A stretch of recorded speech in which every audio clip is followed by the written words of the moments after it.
Good to see you again, Miss Hartwood. Mrs. Thompson told me you were here. She also alerted me that you brought a detective with you. I'm very curious to hear what this is all about. You don't remember me, do you, Miss Hartwood? We met at your family's house in the Garden District, when your uncle was about to be admitted under my care. No, I remember. Sorry. I'm not really feeling well. Oh, well, in that case, have a seat. Let me make you a drink. I don't seem to have made much of an impression on you. On the other hand, I can vividly recall you and your parents. Because of our cheerful disposition, I'm sure. You are far too intelligent to think that. You come from a joyless family, Miss Hartwood. The only amusement I took from my visit was discovering that the young lady's drink was an old-fashioned. Very astute. Is that supposed to make you seem attentive or intelligent? Whatever you prefer. Are you ready to tell me why you are here, Miss Hartwood? And why you brought a detective? I received a letter from my uncle. He seems certain that he was in danger here. If I find out you're treating him badly, I'll be taking him back with me to New Orleans. Really? Is he going to live with you in your tiny garçonniere? That would be a spectacular way to ratify your spinsterhood. Because you are well aware that your father would never let him back in his house. No, I have it. Maybe you can bring him back up north. You've been wanting to move back for quite a few years, haven't you? You always preferred your mother's side of the family. Jeremy is free to leave with you. I won't object. However, there is one problem, as you might have learned. He is, in fact, missing. Do you know where he could have gone?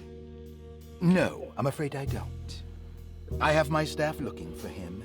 I'm sure he will show up eventually. Especially if he learns that you are here. He is quite fond of you. What can you tell me about his condition? I never heard a proper diagnosis. What is your medical opinion of him? Well, let me think. He is an anxious man, depressed, even. He suffers from a perceived lack of order in his inner and outer life.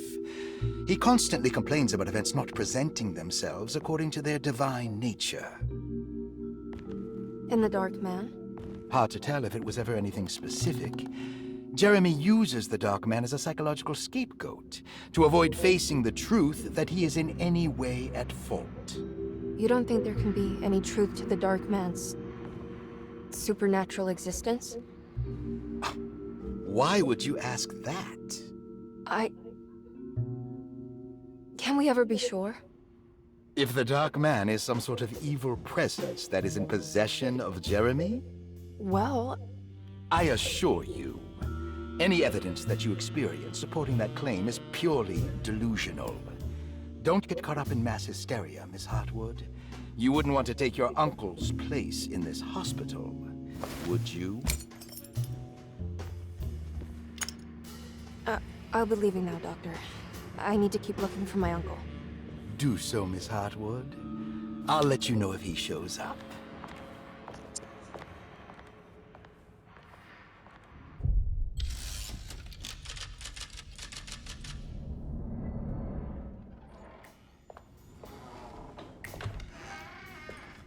Detective Carnby! God, I'm glad to see you. I was afraid you had left. Me? You're the one who just disappeared. It's hard to explain. I think I blacked out. It was like I went somewhere else. It's okay, miss. You're clearly upset. No, I don't know what's happening. This is a very stressful situation for you, I understand. Ugh, no, you don't Just understand. take a deep breath. Why don't you sit down, smoke some of the Perique? If you want, I could even drive you back to New Orleans. I just want to have a talk with Dr. Gray first. I want to stay. I found a talisman just like the one in the painting. I think I might be able to figure out where Tarawea is, where Jeremy wanted to go. That's great. Just stay out of trouble, okay? Let me handle the investigation. I'm not crazy, Detective. Not yet. Okay, catch you later.